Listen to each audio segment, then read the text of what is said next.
Audiolibros en 15 minutos. Suscríbete al canal y explora un nuevo libro cada día. El crecimiento económico sin igual de China es el resultado de reformas radicales.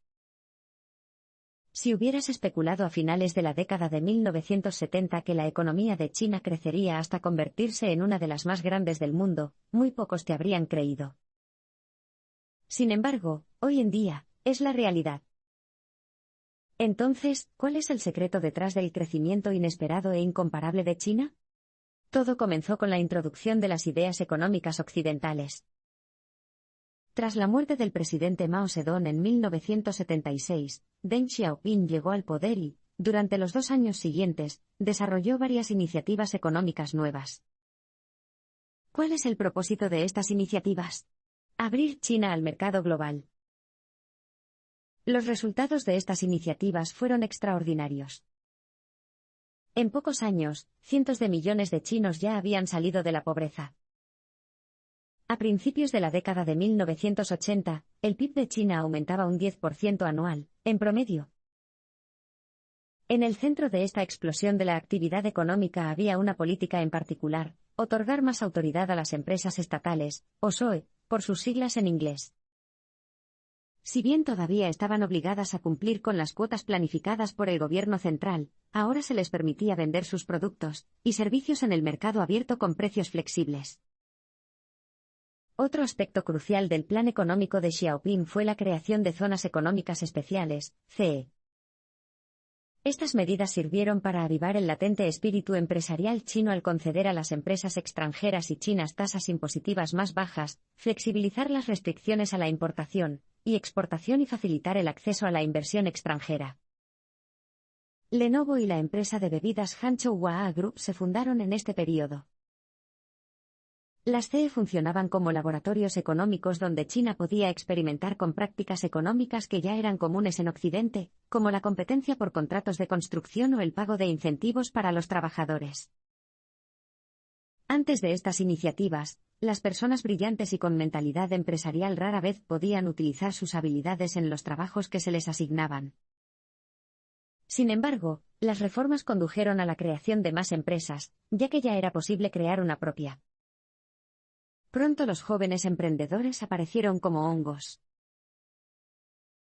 La reestructuración de la industria de las telecomunicaciones fue un paso fundamental en la modernización de la economía china. Si bien estas iniciativas alentaron los negocios en China, los influyentes acontecimientos económicos de todo el mundo también inspiraron a los empresarios chinos.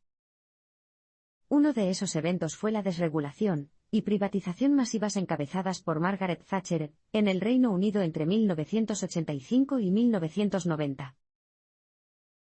A mediados de la década de 1990, la privatización en China demostró ser una bendición para las flojas empresas estatales dirigidas por personas con poco conocimiento de las prácticas comerciales modernas y cargadas de deudas. Al vender acciones de estas empresas al público y a empresas internacionales, se recaudó capital y se mejoraron las empresas estatales, ya que tenían que adoptar normas contables globales. El primer sector que se privatizó fue el sector de las telecomunicaciones, dirigido por la SOE China Telecom. Entre 1992 y 1996, China gastó más de $35.000 millones en infraestructura de telecomunicaciones, lo que hizo que el número de personas con una línea telefónica fija se disparara de 11,5 a 55 millones. Sin embargo, el sistema no era en absoluto eficiente desde el punto de vista económico. Para la segunda mitad de la década de 1990, el gasto en infraestructura estaba agotando más capital del que la empresa nacional de telecomunicaciones podía generar por sí sola. Tomando como modelo la privatización de Deutsche Telekom en 1996, que recaudó más de $14.000 millones, el objetivo de privatización de China Telecom era recaudar $2.000 millones. Sin embargo, la industria china de las telecomunicaciones era mucho más complicada que la de Alemania. Se necesitaron más de 350 contadores a tiempo completo para comprender la situación con precisión. Sin embargo, cuando la empresa finalmente ofreció acciones al público mediante una oferta pública inicial en octubre de 1997, duplicó las expectativas y recaudó más de $4.200 millones. La exitosa privatización de China Telecom abrió la puerta a la competencia en el sector chino de las telecomunicaciones. Para 2008, China tenía 3 compañías nacionales grandes y competitivas. De esta forma, se privatizó toda la industria. Donde había estado una sola empresa de telecomunicaciones, ahora había muchas que podían competir entre sí. La reestructuración del sector petrolero de China demuestra que el ascenso económico del país no fue del todo fluido. La privatización de China Telecom tuvo un gran éxito, entonces, ¿por qué quedarse ahí? El siguiente paso fue el petróleo, un sector que también necesitaba urgentemente una reforma. A medida que la década de 1990 llegaba a su fin, el sector petrolero chino era altamente ineficiente y estaba a punto de ser reestructurado. A pesar de algunos intentos anteriores de mejorar las cosas, la Compañía Nacional de Petróleo de China, CNPC, seguía a la zaga de sus competidores occidentales. Uno de los mayores desafíos de la CNPC era el alto costo de sus empleados. Antes de las reformas de Xiaoping, a los trabajadores chinos se les asignaba un lugar de trabajo de por vida. Las empresas proporcionaron vivienda y atención médica, los trabajadores permanecieron en su empresa y la empresa nunca despidió a nadie. Este fue el caso de la mayoría de las empresas estatales de China, y especialmente de la CNPC. En 1999 tenía 1,5 millones de trabajadores activos, una cifra asombrosa en comparación con los 80,000 empleados por la gigante petrolera BP en ese momento. No sorprende, entonces, que el proceso de reestructuración haya sido muy complejo y costoso. Si bien la privatización del sector de las telecomunicaciones tuvo sus dificultades, convertir a CNPC en una empresa competitiva en el mercado mundial era un juego completamente diferente. Por un lado, la situación macroeconómica era increíblemente difícil de sortear. La reciente crisis financiera asiática había sofocado la demanda de petróleo, mientras que los precios del petróleo en todo el mundo habían caído a sus niveles más bajos desde 1973. Cuando CNPC se introdujo finalmente en el mercado mundial con el nombre de PetroChina, cerca de 2/3 de sus trabajadores fueron despedidos en un intento por hacer que la empresa fuera rentable y atractiva para los inversores del mercado mundial. La mayoría de los empleados despedidos no pudieron encontrar nuevos empleos y su indemnización fue insignificante. Esto provocó protestas masivas en China e incluso en los Estados Unidos. Lamentablemente, estos despidos reflejan una tendencia más amplia en la modernización económica de China. En 2004, el Fondo Monetario Internacional estimó que el sector estatal de China había perdido más de 40 millones de puestos de trabajo entre 1990 y 2001. La reforma de los bancos y el sistema educativo de China lo hizo más compatible con el mercado global.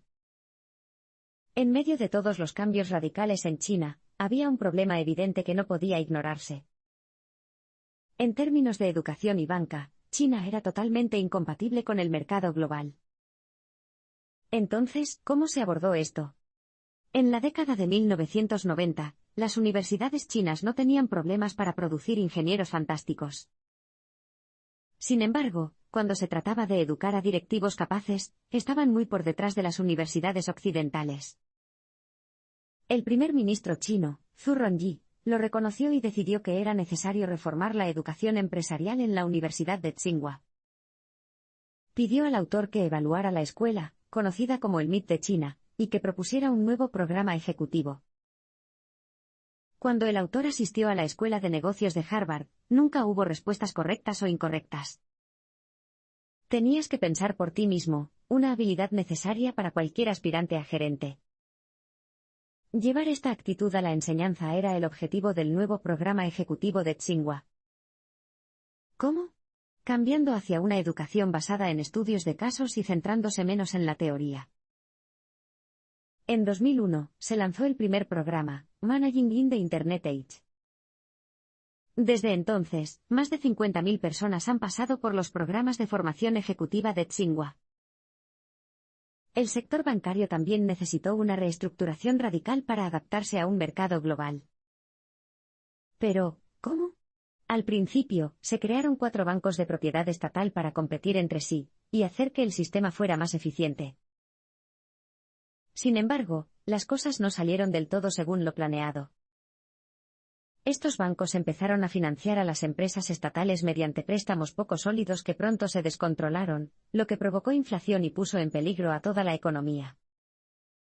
Los préstamos incobrables en los 4 bancos seguían acumulándose y se necesitaba desesperadamente una solución. El gobierno estaba decidido a limpiar este lío. Mediante una serie de reestructuraciones y despidos, el banco más grande de China, el IC, logró deshacerse de préstamos incobrables por valor de $135.000 millones en solo 6 años, lo que finalmente lo hizo más competitivo. China necesita una reforma política amplia para construir una economía sostenible. Vimos en un abrir y cerrar de ojos que el cambio económico masivo en China tuvo un impacto igualmente masivo en la nación. Hoy, como líder en el mercado global, China también tiene el poder de influir en el resto del mundo, y en un grado bastante alarmante. Un hecho alarmante que podría tener repercusiones masivas en todo el mundo es la deuda de China. Si no se frena el aumento de la deuda, China podría enfrentarse a una crisis económica que sacudiría a la economía mundial. El monto de la deuda de la economía china pasó del 130% del PIB en 2008 al 206% en 2014. Es más, la deuda en realidad está creciendo mucho más rápido que el PIB, en otras palabras, es la receta perfecta para una crisis.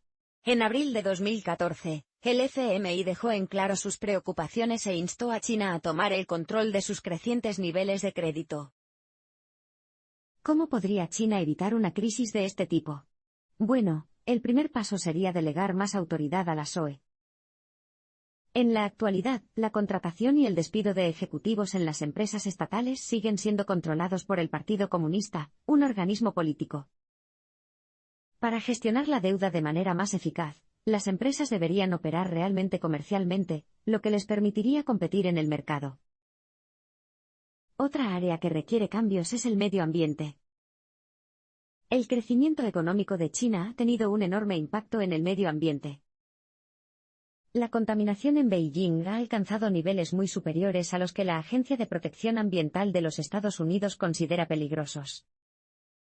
Las reservas de aguas subterráneas en el norte del país están ahora casi agotadas, mientras que los ríos y lagos están contaminados hasta el punto de que el agua no es potable. Para combatir la degradación ambiental, China debe invertir primero en tecnología eficiente desde el punto de vista energético. No es una tarea fácil, por lo que es necesario que Estados Unidos y otros países ayuden a China en su transición a una economía más sostenible. El Instituto Paulson, fundado por el autor, se dedica a lograr este mismo objetivo. Por ejemplo, el instituto ha establecido cursos para alcaldes chinos sobre cómo lograr la sostenibilidad urbana, y ha creado un plan para cartografiar la biodiversidad de las zonas de humedales chinos a fin de promover una mejor protección ambiental. Una comunicación más eficaz fortaleció la relación entre Estados Unidos y China. En cualquier buena relación, la comunicación abierta es esencial para resolver problemas complejos. Es aún más importante entre las superpotencias mundiales. Sin embargo, a principios de la década de 2000, el diálogo entre Estados Unidos y China era bastante inestable. Entonces, ¿cómo mejoraron las cosas? En 2006, el presidente George W. Bush y el presidente chino Hu Jintao acordaron lanzar el Diálogo Económico Estratégico, SED, una serie de reuniones diseñadas para mejorar el diálogo entre China y los Estados Unidos sobre temas económicos. Antes del SED, funcionarios chinos de alto nivel se reunieron con diferentes miembros del gabinete estadounidense para discutir diferentes temas. Como todos estos miembros del gabinete tenían ideas diferentes sobre cuáles eran los objetivos generales de los Estados Unidos, el gobierno chino recibiría mensajes contradictorios y confusos. Para garantizar que los miembros del gabinete de los Estados Unidos hablaran con una sola voz, se creó un puesto para coordinar la comunicación de los miembros del gabinete con China. Este proceso de arriba hacia abajo se adaptaba a los chinos, que estaban acostumbrados a jerarquías estrictas. Bush nominó al autor para que fuera la primera persona en ocupar el puesto. El primer diálogo económico estratégico se celebró en Beijing del 14 al 15 de diciembre de 2006, y supuso avances importantes para la relación entre Estados Unidos y China. Por ejemplo, los chinos aceptaron permitir que el mercado bursátil Nasdaq y la Bolsa de Valores de Nueva York abrieran oficinas comerciales en China, y acordaron reanudar las estancadas negociaciones sobre la expansión de los vuelos de las aerolíneas estadounidenses hacia y desde China. Otro cambio facilitó la financiación para apoyar las exportaciones estadounidenses a China.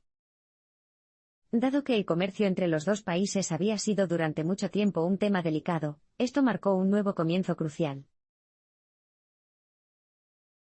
Estados Unidos y China deben trabajar juntos para hacer frente a los problemas globales.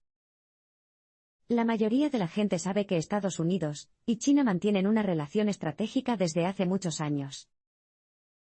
Su relación estratégica se remonta a la década de 1970. La base de la relación es que Estados Unidos se beneficia de las importaciones de bajo costo, y China se beneficia de la obsesión estadounidense por los bienes de consumo baratos. Ahora, a medida que China se ha convertido en una de las economías más grandes del mundo, muchos estadounidenses se preguntan, ¿por qué ayudar a un competidor? Sencillo, porque los problemas chinos son problemas globales que también afectan a los Estados Unidos.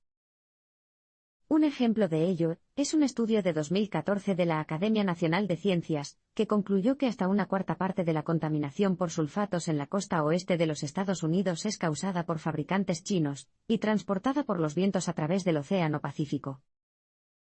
Está claro que apoyar a China en su objetivo de ser más sostenible también es invertir en el futuro de los Estados Unidos. Además, una relación de inversión mutua entre los dos países es mutuamente beneficiosa. A medida que crece la inversión estadounidense en China, también aumenta la inversión china en los Estados Unidos. La inversión china en los Estados Unidos se duplicó entre 2012 y 2013 y alcanzó los $14.000 millones en varios sectores, desde la agroindustria hasta el inmobiliario. Si bien a algunos estadounidenses no les gusta la idea de que las empresas estadounidenses deban tener propietarios extranjeros, deberían considerar el enorme impulso que esto genera en el crecimiento y el empleo. Tomemos como ejemplo al grupo Guangxiang, el mayor fabricante de autopartes de China. Con ingresos de 23.500 millones de dólares, emplea a unos 6.000 estadounidenses en 14 estados. Durante la crisis financiera, Guangxiang invirtió mucho en la compra de fabricantes de autopartes en apuros, lo que permitió salvar más de 3.500 puestos de trabajo. Por lo tanto, mirando hacia el futuro, está claro que se puede ganar mucho trabajando con China y no en su contra. Desarrollar una relación sólida con China y promover una mejor comprensión de los objetivos chinos es vital si queremos afrontar los desafíos globales del futuro.